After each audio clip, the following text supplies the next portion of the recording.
Hello students, welcome to my channel. आज हम करेंगे यूनिट 1 इलेक्ट्रोस्टैटिक्स क्लास 12 से पार्ट 2। मैंने इसलिए मेंशन किया है कि हम इस यूनिट में सेकेंड वीडियो कर रहे हैं। ठीक है, आज की इस वीडियो में हमारे जो टॉपिक्स रहेंगे वो टॉपिक्स मैंने यहाँ मेंशन किए हैं।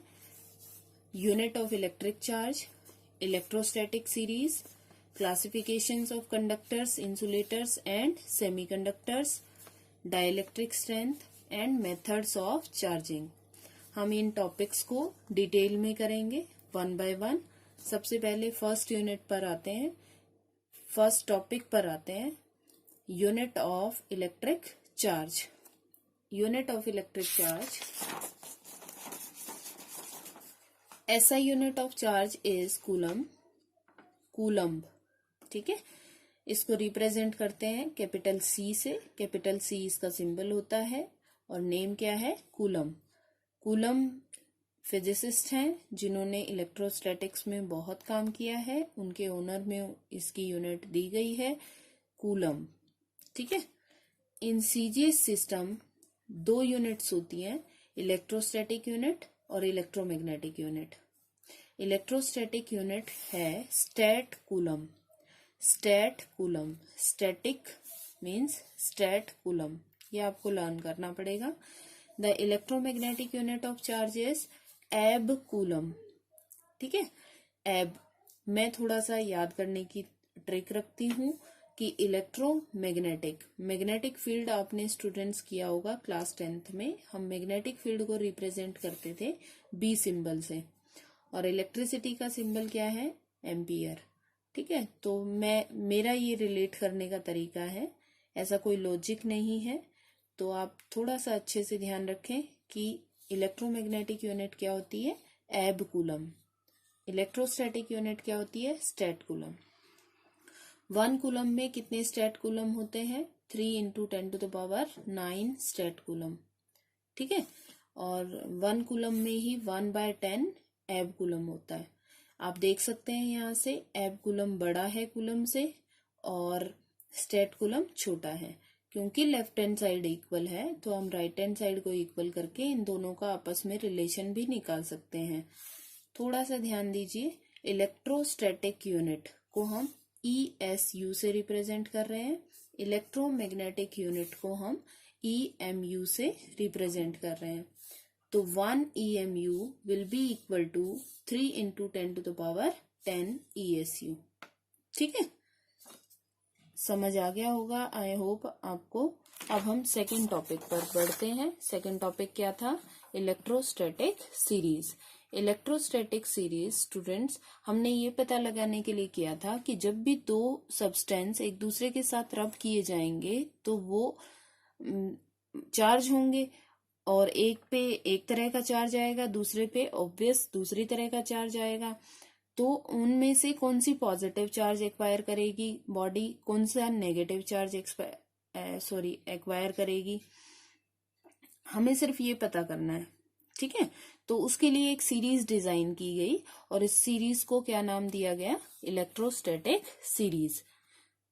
ठीक है, बेसिकली क्या था, एक बार हम एक एक्सपेरिमेंट को पढ़ लेते हैं जिसको आप अगर एनसीईआरटी बुक में देखेंगे तो मेंशन्ड मिलेगा आपको, गोल्ड लीफ एक्सपेरिमेंट। ये एग्जाम पॉइंट ऑफ व्यू से बहुत इंपॉर्टेंट नहीं है, लेकिन आपकी नॉलेज के लिए मैं आपको बता रही हूँ। जैसे हमने एक कंटेनर लिया, ठीक है, और हमारे पास दो स्टैंडर्ड सब्सटेंस थे, एक ग्लास और दूसरा प्लास्टिक। प्लास्टिक बोलिए, बेसिकली एबोनाइट रोड था। ठीक है, एबोनाइट। तो ग्लास जो था वो चेक किया गया, हमेशा पॉजिटिव काइंड का चार्ज एक्वायर करता था, और एबोनाइट था वो नेगेटिव काइंड का एक्वायर करता था। तो गोल्ड लीफ का मतलब है बहुत ही पतले पतले 2 लीफ लिए गए इस तरीके से। गोल्ड क्योंकि बहुत मेलिएबल होता है तो उसको बहुत पतला किया जा सकता है, तो उसके 2 लीफ बना दिए गए। लीफ बेसिकली तो ऐसे होंगे, लेकिन जब हम उसको ऐसा सस्पेंड करेंगे तो हमें सिर्फ ये पोर्शन नजर आएगा, ठीक है। और इस पोर्शन के नजर आने की वजह से हम इसको लाइन से रिप्रेजेंट करते हैं, ठीक है। बेसिकली ये एक सरफेस है, लीफ है, ठीक है। तो ये क्या है, गोल्ड लीफ। इसके बाहर हमने एक अच्छा कंडक्टर लगा दिया, ठीक है। गोल्ड भी बहुत अच्छा कंडक्टर है, तो इसको ग्लास जार में बंद कर दिया सो दैट बाहर की एयर इसको डिस्टर्ब ना करे। और हम एक ग्लास की रोड लेकर आए रब करके किसी के साथ में, और उस ग्लास की रोड को हमने इसके साथ टच कर दिया, ठीक है। उस ग्लास की रोड पे सपोज कौन सा चार्ज था, पॉजिटिव। तो ये पॉजिटिव चार्ज, क्योंकि ये एक कंडक्टर है तो कंडक्टर में ही चल सकता है, तो कहाँ तक चला गया, जहां तक वो जा सकता था। कहाँ तक चला गया, यहाँ तक उसको मिली जगह, ठीक है। आगे तो खाली है, सब्सटेंस नहीं है, तो ये कंडक्टर में यहाँ तक फैल गया। क्योंकि दोनों पे चार्ज आ गया, तो चार्ज की हमने प्रॉपर्टी पढ़ी थी कि सिमिलर चार्ज क्या करते हैं, एक दूसरे को रिपेल करते हैं। तो ये लीफ ऐसे हो गए, ये वाली कंडीशन में हो गए। ये कंडीशन 1 थी और ये कंडीशन 2 हो गई। फिर हमने क्या किया, कोई दूसरी बॉडी लेकर आए, इस ग्लास रोड को हटा दिया, दूसरी बॉडी लेकर आए, उसको यहाँ ला करके टच किया। हमें नहीं पता था उसके पास कैसा चार्ज है, उसको हमने रब किया, रब करके इसके साथ टच किया तो उसका चार्ज इस पे आया, वो इक्वली डिवाइड हुआ। यहाँ पे जब गया तो ये जो रोड्स ये जो लीव्स जो हैं वो जो ऐसे एक्सपेंड हुए थे वो क्या हो गए, थोड़े से पास आ गए मतलब थर्ड सिचुएशन कुछ ये वाली हो गई, ठीक है। ये वाली कौन सी सिचुएशन है, थर्ड। तो ये पहले ज्यादा खुले हुए थे ऐसे, अभी ये थोड़े पास आ गए हैं, तो इसका मतलब ऑपोजिट काइंड का चार्ज आया है कि इनके बीच की फोर्स ऑफ रिपल्शन कम हो गई है। इसका मतलब टोटल चार्ज कुछ कम हुआ है, और कम कौन कर सकता है पॉजिटिव को, नेगेटिव। तो जरूर इस पे कौन सा चार्ज था, नेगेटिव, ठीक है। ऐसे हम आइडेंटिफाई कर लेते हैं। अगर ये बॉडी जो हम लेकर आए हैं सेकेंड बॉडी, ये पॉजिटिवली चार्ज होती तो ये और ज्यादा एक्सपेंड कर जाते, ठीक है। और अगर और ज्यादा हो जाते इसका मतलब पॉजिटिव और मिल गया, और अगर पॉजिटिव और मिल गया तो और ज्यादा रिपल्शन होगी तो ये और ज्यादा खुल जाएंगे, ठीक है। आई होप आपको समझ आ गया होगा। आप थोड़ा सा रीड करेंगे, समझेंगे तो क्लियर हो जाएगा आपको।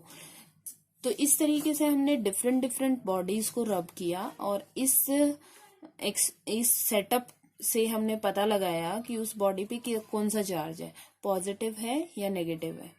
तो ऐसे हम बनाते गए, और हमने क्या बना लिया, एक सीरीज बना ली कि भाई इसके पास पॉजिटिव आता है, इस बॉडी के पास नेगेटिव आता है, इसके पास पॉजिटिव आता है, इसके पास नेगेटिव आता है। तो उस सीरीज का नाम हमने क्या रखा, इलेक्ट्रोस्टैटिक सीरीज, ठीक है। तो गोल्ड लीफ एक्सपेरिमेंट हमारे एग्जामिनेशन पॉइंट ऑफ व्यू से इम्पोर्टेंट नहीं है, लेकिन अगर हमें ये नहीं पता लगेगा तो हम कैसे समझेंगे कि कैसे पता लगाया हमने कि कोई बॉडी पॉजिटिवली चार्ज है या नेगेटिवली चार्ज है, ठीक है। तो अब हम करते हैं इलेक्ट्रोस्टैटिक सीरीज देखिए, इलेक्ट्रोस्टैटिक सीरीज में हमें क्या पता लगता है कि हमने एक सीरीज बनाई, और इस सीरीज में पोजीशन दी 1 2 3 4 5 6 7 8 9 ऐसा करके हमने क्या दिया, पोजीशन दी। तो हम ये बता रहे हैं कौन पहले आ रहा है, कौन दूसरे नंबर पर आ रहा है, कौन से तीसरे नंबर पर आ रहा है। इसी के अकॉर्डिंग हमने इसका पता लगाया कि ये सब्सटेंस कैसा चार्ज एक्वायर करेगा अगर ये रब किए जाएंगे आपस में। देखिए मैंने यहाँ मेंशन किया है, अगर दो सब्सटेंसेस इस सीरीज के, ठीक है, रब किए जाते हैं एक दूसरे के साथ, तो farmer substance will acquire positive charge. Farmer मतलब पहले आने वाला, इस सीरीज में पहले आने वाला सब्सटेंस क्या करेगा, पॉजिटिव चार्ज एक्वायर करेगा, और जो बाद में आएगा वो नेगेटिव चार्ज एक्वायर करेगा, ठीक है। जैसे मैंने आपको एक क्वेश्चन दिया, when glass is rubbed with wool then charge acquired by glass will be. तो पहले हम देखेंगे, इसमें ग्लास पहले आता है, वूल बाद में आता है। तो ग्लास हमने क्या याद किया कि जो पहले आएगा वो क्या एक्वायर करेगा, पॉजिटिव चार्ज। तो ग्लास कैसा चार्ज एक्वायर करेगा, पॉजिटिव, और वूल कैसा करेगा, नेगेटिव।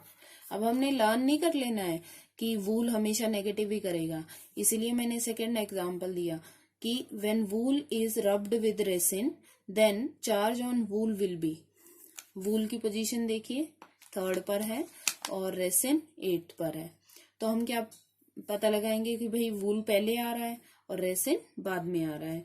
तो वूल पे कैसा चार्ज आएगा, पॉजिटिव, और रेसिन कैसा एक्वायर करेगा, नेगेटिव। तो आप अंडरस्टैंड कर सकते हैं कि इसका कोई रूल नहीं है कि वूल ही नेगेटिव एक्वायर करेगा। ठीक है, बस 2 पोजीशंस आप अच्छे से ध्यान रखें कि ग्लास सबसे पहले आता है और प्लास्टिक और सल्फर कैसे आता है, लास्ट में आता है।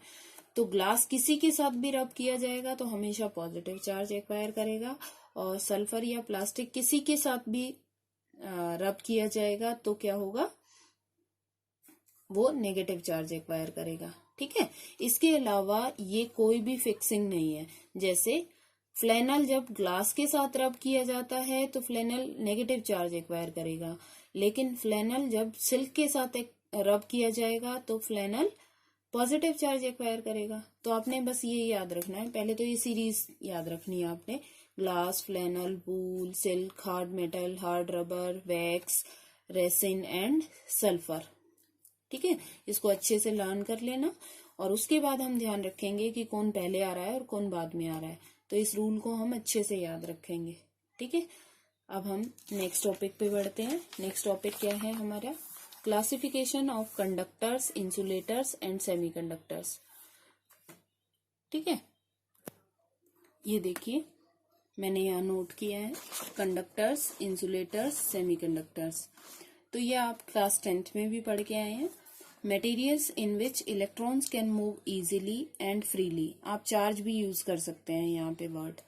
ठीक है, तो मटेरियल, जिन मटेरियल्स में इलेक्ट्रॉन बहुत आराम से और फ्रीली मूव कर सकते हैं, उन मटेरियल्स को हम क्या कहते हैं, कंडक्टर्स। कंडक्टर्स मतलब इजी पाथ जो ऑफर करते हैं।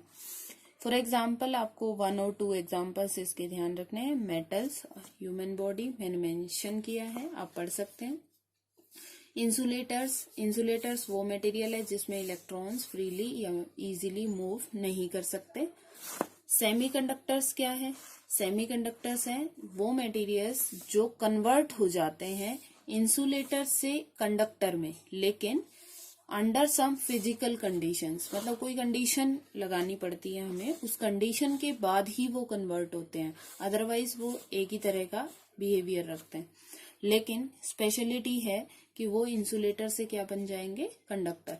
लेकिन कंडक्टर क्या है, जो इजी पाथ ऑफर करेंगे, इंसुलेटर क्या है जो बहुत ऑब्स्टेकल ऑफर करेंगे, सेमीकंडक्टर क्या है जो इंसुलेटर से कंडक्टर बन सकते हैं। ठीक है, और इसी के साथ मैंने नोट में डाला है क्योंकि हमारी एनसीईआरटी बुक में ही मेंशन्ड है, तो आपको जानना जरूरी है कि सुपर कंडक्टर क्या होते हैं। तो सुपर कंडक्टर मतलब कंडक्टर में भी सुपर होना, मतलब कंडक्टर वो है जो इजी पाथ देता है, इलेक्ट्रॉन्स के जो मोशन में या फ्लो में किसी तरह की ऑब्स्टेकल ऑफर नहीं करता। लेकिन सुपर कंडक्टर 0 ऑब्स्टेकल मतलब लगभग ना के बराबर रजिस्ट करता है, किसके फ्लो को, इलेक्ट्रॉन्स के फ्लो को, उसको हम क्या कहेंगे, सुपर कंडक्टर। ठीक है, कुछ रेजिस्टेंस होगा तो बोलेंगे कंडक्टर, और 0 रेजिस्टेंस होगा तो बोलेंगे सुपर कंडक्टर्स। ठीक है, नेक्स्ट टॉपिक पर आते हैं। नेक्स्ट टॉपिक है डाइइलेक्ट्रिक स्ट्रेंथ। डाइइलेक्ट्रिक स्ट्रेंथ क्या होता है, डाई मीन्स नापसंद करना, इलेक्ट्रिक मतलब इलेक्ट्रिक फील्ड को। ठीक है, तो अभी आप सिर्फ थोड़ा सा डेफिनेशन ध्यान रखिए क्योंकि हम आगे टॉपिक में पढ़ेंगे कि डाइइलेक्ट्रिक होते क्या हैं। ठीक है, अभी सिर्फ हम डेफिनेशन करेंगे। तो डाइइलेक्ट्रिक स्ट्रेंथ क्या है, the maximum electric field an insulator can withstand without becoming a conductor is called its dielectric strength. मतलब एक जो इंसुलेटर है उसके अक्रॉस अगर हम इलेक्ट्रिक फील्ड लगा दें तो उसके जो इलेक्ट्रॉन्स हैं उनको एनर्जी मिलती है। तो अगर ऐसा होता है तो इलेक्ट्रॉन मूव करेंगे, और अगर इलेक्ट्रॉन मूव करेंगे तो वो कंडक्टर बन जाएगा, ठीक है ना। तो एक इंसुलेटर जब तक रोक सकता है किसको, इलेक्ट्रॉन्स के फ्लो को, तब तक तो वो अच्छा इंसुलेटर कहलाएगा। लेकिन जब उसमें इलेक्ट्रॉन का फ्लो स्टार्ट हो गया तो वो क्या बन जाएगा, कंडक्टर। तो मतलब वो जितनी ताकत लगा सकता है क्या करने के लिए, अपोज करने के लिए, किसको अपोज करेंगे, फ्लो ऑफ इलेक्ट्रॉन को, तो उसको हम उसकी क्या कहेंगे, डाई इलेक्ट्रिक स्ट्रेंथ। मतलब इलेक्ट्रॉन के फ्लो को क्या करना, अपोज करना, ठीक है। उसकी जो ताकत है उसको क्या कहते हैं, डाई इलेक्ट्रिक स्ट्रेंथ। और मैक्सिमम होगी, जैसे अगर मैं आपको समझाना चाहूँ एक एग्जाम्पल से, तो आप एग्जाम्पल देखिए। एग्जाम्पल क्या है, एक छोटा बच्चा है, ठीक है, एक छोटा बच्चा है और उसके सामने हमने एक बड़ा बच्चा खड़ा कर दिया, ठीक है। ये जो बड़ा बच्चा है ये छोटा बच्चा इसको रोकना चाहता है, तो ये इसके साथ अपनी ताकत लगाता है। तो ये बड़ा बच्चा जो है बड़ा नहीं है, इसके पास तीन स्टूडेंट हम मान लेते हैं, ठीक है, ऐसे। तो फर्स्ट स्टूडेंट इसके साथ आके फाइट करता है और इसको धक्का देना चाहता है या इसको हटाना चाहता है अपने रास्ते से। तो ये आकर इसको फोर्स लगाता है, मान लीजिए 10 न्यूटन, है ना। ये इसको धक्का देता है और ये इसको रोक लेता है। इसका मतलब इसका रजिस्ट करने की ताकत कितनी है, 10 न्यूटन। इस वक्त ये फिर साइड हो जाता है। सेकंड आता है, सेकंड आकर इसके ऊपर फोर्स लगाता है 20 न्यूटन। तो ये 20 न्यूटन पे भी इसको लगने पर भी इसको रोक लेता है और इसको अपने से आगे नहीं जाने देता। तो हम क्या कहेंगे कि ये जो बच्चा है इसकी रजिस्ट करने की ताकत कितनी है, 20 न्यूटन, ठीक है। थर्ड स्टूडेंट आता है, थर्ड स्टूडेंट भी फोर्स लगाता है आकर, मान लीजिए वो फोर्स लगाता है 30 न्यूटन। अगर ये 30 न्यूटन लगाता है जैसे ही, तो ये बच्चा बेचारा हट जाता है, मतलब इतनी फोर्स आ गई है कि ये रजिस्ट नहीं कर सकता, ठीक है। तो हम कहेंगे 30 न्यूटन इसकी रजिस्टिंग पावर नहीं है। तो कितनी थी, फिर हम एक और बच्चे को लेकर आते हैं या इसी बच्चे से कहते हैं आप 21 न्यूटन फोर्स लगाइए। तो ये 21 न्यूटन फोर्स लगाता है, ये पुश को मान जाता है और हट जाता है। जैसे ही ये हटेगा इसका मतलब ये 21 न्यूटन को भी बियर नहीं कर सकता। ये मैक्सिमम कितने को बियर कर सकता था, रजिस्ट कर सकता था, 20 न्यूटन को। तो इसकी डाइलेक्ट्रिक स्ट्रेंथ कितनी होगी, 20 न्यूटन। ऐसे ही इसको हमने समझ लेना है, ये क्या है, इंसुलेटर, ठीक है, और ये क्या है, इलेक्ट्रिक फील्ड। आपको थोड़ी देर के बाद कुछ लेक्चर्स हम कर लेंगे, उसके बाद आपको डाइलेक्ट्रिक्स का बिहेवियर समझ आ जाएगा, क्योंकि इलेक्ट्रिक फील्ड अभी हमने पढ़ा नहीं है। तो मैं आपको सिर्फ एग्जांपल से बता रही हूँ ताकि आप डेफिनेशन लर्न कर सकें। तो इलेक्ट्रिक फील्ड क्या करता है, पुश करता है कि भाई आप कंडक्टर बन जाइए। अगर ये अपोज करना बंद कर देगा तो ये कंडक्टर बन जाएगा। तो इलेक्ट्रिक फील्ड इसको अपोज करना चाहता है, मैक्सिमम इलेक्ट्रिक फील्ड जो इसको कंडक्टर में कन्वर्ट कर देगा। मतलब उससे पहले ये क्या रहेगा, इंसुलेटर रहेगा। अगर रोक पाता है तो इंसुलेटर, नहीं रोक पाता है तो कंडक्टर, ठीक है। तो मैक्सिमम इलेक्ट्रिक फील्ड जिसके साथ ये क्या रहता है, खड़ा रहता है, हटता नहीं है, ठीक है, खड़ा रहता है। ये देखो मैंने क्या लिखा, विद स्टैंड। विद स्टैंड मतलब खड़ा रहना, without becoming a conductor, conductor बने बिना खड़े रहना। मैक्सिमम इलेक्ट्रिक फील्ड की वो ताकत जिसको ये बियर कर लेता है बिना कंडक्टर बने, मतलब इंसुलेटर रहता है तब तक। तो वो क्या कहलाती है, इसकी dielectric strength. I hope आपको समझ आ गया होगा। अब हम नेक्स्ट टॉपिक पर बढ़ते हैं। नेक्स्ट टॉपिक है मेथड्स ऑफ चार्जिंग, ठीक है। मेथड्स ऑफ चार्जिंग में दो तरह के मेथड होते हैं किसी बॉडी को चार्ज करने के। बेसिक मेथड मैं आपको पहले ही बता चुकी हूँ, एक रबिंग मेथड होता है, ठीक है। दूसरा, अगर हम चार्ज करना चाहते हैं नोइंगली, तो हम कैसे चार्ज कर सकते हैं उसको? Charging by conduction method, charging by induction method. Conduction method क्या होता है? कंडक्शन मेथड ये होता है कि जब हम एक कंडक्टर को दूसरे कंडक्टर, एक कंडक्टर जिसके पास चार्ज है, ठीक है, उस चार्ज का मैं नाम बोल रही हूँ, मान लीजिए ये Q है ना, ये चार्ज कितना है? Q। ये बॉडी 1 है, कंडक्टर, ठीक है, ध्यान रखनी है ये बात, कंडक्टर है। तो इसके पास मान लीजिए ये चार्ज है, ठीक है, तो ये इक्वली डिस्ट्रीब्यूटेड है। ये जो चार्ज है ये कंडक्टर में इक्वल डिस्ट्रीब्यूट हो जाता है। क्यों हो जाता है इक्वल डिस्ट्रीब्यूट? क्योंकि ये वहां तक चलेगा जहां तक ये चल सकता है, क्योंकि हमें पता लग गया है कि कंडक्टर वो मटेरियल है जिसमें चार्ज मूव कर सकता है आराम से, और ये एक्सेस चार्ज होता है। स्टूडेंट्स थोड़ा ध्यान रखना कि ये वो बॉडी नहीं है जिसमें टोटल पॉजिटिव इतना है, टोटल नहीं है ये एक्सेस चार्ज है। मतलब जो हमने नेट चार्ज निकाला था ना, कितने इलेक्ट्रॉन्स इससे रिमूव हो गए हैं, वो वाला चार्ज है जो हम रिप्रेजेंट करते हैं इसके ऊपर।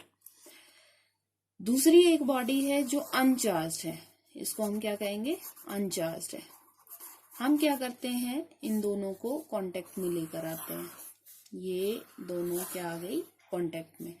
इसके पास चार्ज था, कांटेक्ट हो गया, ये भी कंडक्टर है, ये भी कंडक्टर है, तो चार्ज यहां से यहां जा सकता है। पहले क्यों नहीं जा रहा था? पहले इसलिए नहीं जा रहा था क्योंकि बाहर क्या थी?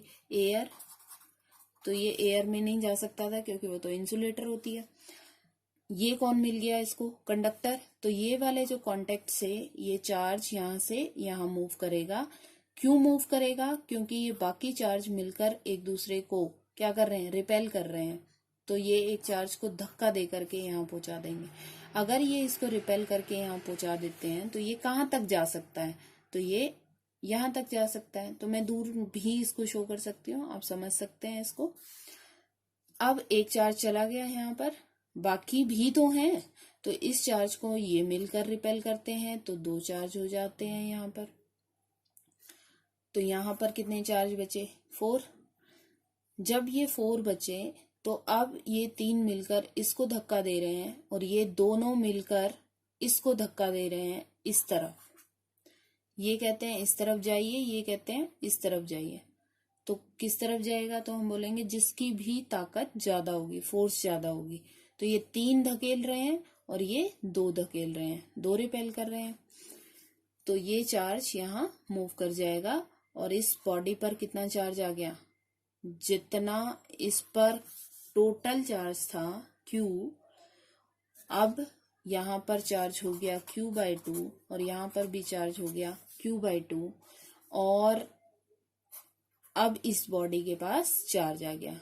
क्या अब भी चार्ज मूव करेगा? तो हम बोलेंगे नहीं, क्योंकि इस चार्ज को ये 2 मिलकर पुश करेंगे और इस चार्ज को ये 2 मिलकर पुश करेंगे, तो दोनों तरफ की जो फोर्स होगी दैट विल बी इक्वल। मतलब जो डिस्ट्रीब्यूशन होगा वो कैसा होगा? इक्वल डिस्ट्रीब्यूट हो जाएगा, क्योंकि ये दोनों बॉडी कैसी हैं? कंडक्टर है। तो ये बात आपको याद रखनी है जब कंडक्शन मेथड से। अभी इनको सेपरेट कर देते हैं हम। सेपरेट करेंगे तो इसके पास कितना चार्ज है? Q/2। इसके पास कितना चार्ज है? Q/2। ठीक है, इस तरीके से कंडक्शन मेथड से चार्जिंग होती है। ठीक है, तो हम इसको नोट कर लेते हैं। नोट कर लीजिए। When one charged conductor is brought in contact with an uncharged conductor, then the charge is divided equally on both the conductors. मतलब अगर एक के पास Q चार्ज है, दूसरे के पास 0 चार्ज है, तो जो चार्ज है वो इक्वली डिवाइड हो जाएगा। आप फाइनली देख सकते हैं Q/2 हो गया। तो ये जो प्रोसेस है ये क्या कहलाती है? Charging by conduction. ये बात बिल्कुल अच्छे से ध्यान रखना आप कि जब ये दोनों कांटेक्ट में लाए जाएंगे तो ये इस तरीके से जब चार्जिंग होगी तो उसको हम बोलेंगे ये कंडक्शन मेथड है। कंडक्शन आपको समझ आया कि जिसमें चार्ज फ्लो करता है।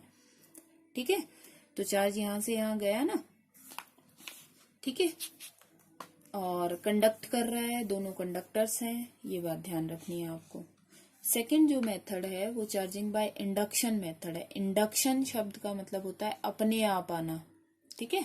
अपने आप आने का मतलब हम नहीं भेज रहे हैं कांटेक्ट से, बिना कांटेक्ट पे किए किसी भी बॉडी पे चार्ज आ जाना। मतलब एक चार्ज बॉडी को हम दूसरी बॉडी के पास ले जाएंगे लेकिन टच नहीं करेंगे, कांटेक्ट में नहीं लाएंगे, और फिर भी उस पर चार्ज आ जाएगा। इस तरीके को हम क्या कहते हैं, ये जो मेथड है ये चार्जिंग बाय इंडक्शन मेथड है, ठीक है। देखिए, जैसे मैंने एग्जाम्पल के लिए आपको ये रिप्रेजेंट कराया, आप एज इट इज समझ सकते हैं। ये एक मेटेलिक स्फीयर है, ये न्यूट्रल है, इनिशियली इसके पास कोई चार्ज नहीं है। इसका मतलब बिल्कुल ये नहीं है कि इसके पास चार्ज पार्टिकल ही नहीं है। इसके पास जितना पॉजिटिव चार्ज है उतना ही नेगेटिव चार्ज है। अनचार्ज का मतलब होता है नेट चार्ज 0 होना, ठीक है, एक्सेस चार्ज का नहीं होना। अभी इस मेटेलिक स्फीयर के पास एक ग्लास रोड को लाया गया जो कि पॉजिटिवली चार्ज है पहले से, ठीक है, पॉजिटिवली चार्ज है। उसको हम लेकर आते हैं लेकिन कांटेक्ट में नहीं लेके आते हैं। आप देख सकते हैं ये इसके साथ टच नहीं किया हुआ है, तो कांटेक्ट में नहीं लेके आएंगे, दूर ही रखेंगे। तो ये जो पॉजिटिव है, एक्सेस पॉजिटिव, ये इसके अंदर जो टोटल पॉजिटिव और नेगेटिव है उसमें से कितने चार्ज को अपनी तरफ अट्रैक्ट कर लेगा, जितनी ताकत इसके पास है। जैसे मैंने यहाँ 3 चार्जेस दिखाए हैं पॉजिटिव, तो यहाँ भी 3 ही आपने शो करने हैं।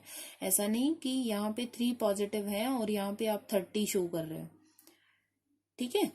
तो ये उतने ही ऑपोजिट काइंड के चार्ज को अपनी तरफ बाउंड कर लेगा। इसीलिए मैंने यहाँ पर क्या लिखा है, ये बाउंड चार्ज हो गया, मतलब नेगेटिव अट्रैक्ट हो गया इसके द्वारा। ये बाहर आ नहीं सकता है क्योंकि बाहर एयर है, लेकिन जितना आ सकता था उतना हमने शो कर दिया बाउंड्री तक, सरफेस तक। यहाँ पर पॉजिटिव भी तो था, तो जो पॉजिटिव है वो इस पॉजिटिव के द्वारा रिपेल हो गया।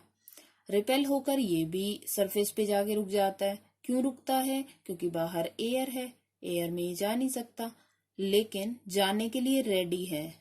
इसको तो इसने खींच के रखा हुआ है, लेकिन इनको इसने रिपेल किया हुआ है। तो इसको हम कहते हैं फ्री चार्जेस और इनको बाउंड चार्जेस। इसके बाद हमने इस स्फीयर को क्या कर दिया, अर्थ कर दिया। अर्थ करने को हम कहते हैं ग्राउंड करना, ठीक है। तो ग्राउंडेड जब अर्थ कर देते हैं तो अर्थ तो बहुत बड़ी बॉडी है, उसके पास तो बहुत सारा चार्ज है, पॉजिटिव भी और नेगेटिव भी। तो ये हम क्योंकि कंडक्टर से जोड़ते हैं, तो पहले तो ये बाहर नहीं जा पा रहा था क्योंकि बाहर एयर थी। अभी हमने कंडक्टर से रास्ता दे दिया तो ये पॉजिटिव चार्ज कहाँ चला जाएगा, अर्थ में चला जाएगा। या हम समझ सकते हैं कि अर्थ से इलेक्ट्रॉन्स आके इसको न्यूट्रलाइज कर देंगे, ठीक है। तो यहाँ पे क्या रह गया, नेगेटिव क्यों नहीं गया, क्योंकि नेगेटिव तो इसने बाउंड किया हुआ है, अट्रैक्ट किया हुआ है। उसके बाद हम अर्थ को हटा देंगे, ये कंडक्टर को हटा देंगे और इस रोड को भी हटा देंगे। तो इस बॉडी पे क्या बचा, नेगेटिव, और वो नेगेटिव इक्वली डिस्ट्रीब्यूट हो जाएगा क्योंकि पहले तो इसने खींच के रखा हुआ था इसलिए ये एक तरफ था। अभी क्या हो गया, इसमें ये इक्वली डिस्ट्रीब्यूट हो गया है, बराबर दूरी पे फैल जाएगा, ठीक है। तो ये बात आपको बहुत अच्छे से ध्यान रखनी है कि जब एक कंडक्टर को चार्ज दिया जाता है ना, तो वो चार्ज उसके सरफेस पे आ जाता है, क्योंकि कंडक्टर में तो चार्ज चल सकता है ना, तो वो अंदर नहीं रुकेगा, वहां कहाँ तक आ जाएगा, सरफेस तक। और सरफेस पे आके ही क्यों रुक जाएगा, क्योंकि बाहर एयर है, इंसुलेटर है, वो नहीं चल पाएगा आगे। तो ये थोड़ी सी बात आपको ध्यान रखनी है। तो मैंने यहाँ मेंशन किया पोलराइजेशन। पोलराइजेशन का मतलब होता है चार्ज का अलग अलग हो जाना। पहले तो ये मिक्स था, अभी अलग अलग हो गया, नेगेटिव एक तरफ आ गया बॉडी के और पॉजिटिव एक तरफ आ गया। ये नियर बाय एंड हो गया इस ग्लास रोड का और ये फार अवे एंड हो गया, ठीक है। तो इंडक्शन मेथड का मैंने मीनिंग यहाँ पर मेंशन कर दिया है कि एक चार्ज ऑब्जेक्ट इंड्यूस करता है, मतलब दूसरी बॉडी पे चार्ज ले आता है ऑपोजिट काइंड का। ये पॉजिटिवली चार्ज ग्लास रोड थी, इस बॉडी पे कैसा चार्ज आया, नेगेटिव आया। तो पॉजिटिवली चार्ज रोड की हेल्प से हमने नेगेटिव चार्ज दिया किसी बॉडी को, इसको हम कहते हैं चार्जिंग बाय इंडक्शन। ठीक है, without contact. Induce a charge of opposite kind on nearby conductor without contact, without being in contact. This process is known as charging by induction.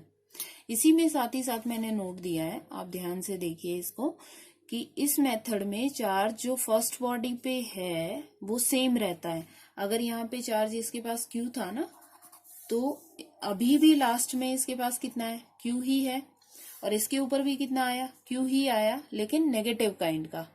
अगर ये पॉजिटिवली चार्ज है तो ये negative आएगा, अगर ये नेगेटिवली चार्ज रोड ली हमने तो ये पॉजिटिव आएगा। तो ये बात ध्यान रखनी है, इसमें चार्ज कम नहीं होता। अगर इसके पास Q चार्ज है तो इस पे भी कैसा आएगा, Q चार्ज ही आएगा, लेकिन ऑपोजिट काइंड का।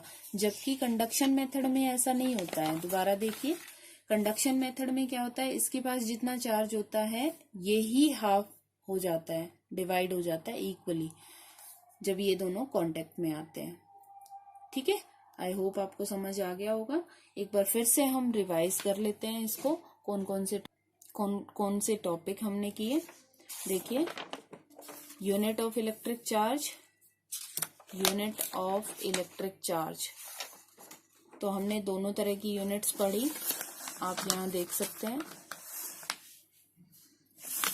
देखिए, ऐसा यूनिट सीजीएस सिस्टम में इलेक्ट्रोमैग्नेटिक यूनिट क्या होती है, ईएसयू और ईएमयू में क्या रिलेशन है।